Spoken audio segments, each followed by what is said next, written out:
सभापती महोदय, सन्मान्य मंत्री महोदयांनी उत्तर त्या ठिकाणी दिलेलं आहे की एक गंभीर विषय मराठा समाजाच्या साम्राज्याच्या नकाशा संदर्भातला आहे, जो या ठिकाणी ज्यावेळी आरटीआय मध्ये त्याचं उत्तर सभापती महोदय त्या ठिकाणी मिळालं ते 7/1/2026 ला आरटीआय मध्ये एक उत्तर एका संबंधित व्यक्तीला मिळालं.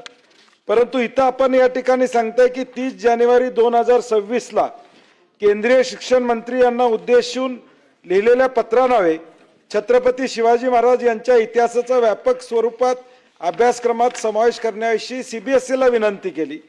परंतु त्याच अनुषंगानं एनसीईआरटी नवी दिल्ली यांच्या इयत्ता 8वीच्या पुस्तकात छत्रपती शिवाजी महाराजांचे विषय द राईज ऑफ मराठा या पाठाचा समावेश केला आहे. आता ह्यावेळी जे तुम्ही सूचना दिल्या त्यावेळी या नकाशा संदर्भात तुमची चर्चा झाली नाही का?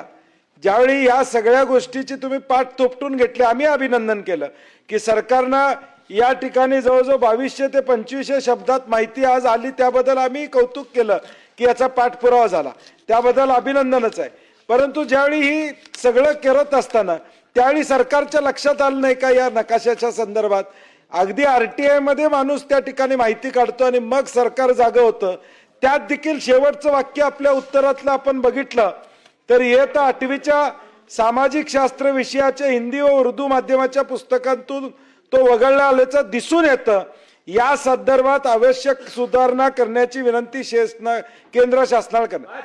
म्हणजे विनंती फक्त ताबडतोब तुम्ही एखादं शिष्टमंडळ घेऊन पंकजजी तुम्ही गेला असता तरी हरकत नव्हतं. तुमच्या नेतृत्वाखाली जाऊन शिष्टमंडळ भेटून ताबडतोब दुरुस्ती या ठिकाणी केली पाहिजे ती. सभापती महोदय, यातला सिरियसनेस प्रश्न सभापती महोदय यातला तुम्ही काय कार्यवाही करणार, कडक कारवाई काय करणार हे घ्या ना प्रश्न. सभापती महोदय, यातला सिरियसनेस लक्षात घेता सरकार टाइम बाउंड काय कारवाई यामध्ये करणार आहे का? कारण की दुसऱ्या वाक्यात तुमची 19 तज्ञांच्या समितीचा एक उल्लेख तो येतो, तो मग यासाठी आहे का? कारण की त्यात तुम्ही म्हणलेलं आहे, त्यात नकाशा हा उल्लेख केलेला आहे, काल रेषा सेकंड अँग्लो मराठा वॉर 1803-1805, मग त्याच्या आधीचा विषय त्यामध्ये येणार आहे का? याचा सविस्तर खुलासा सरकारने करावा.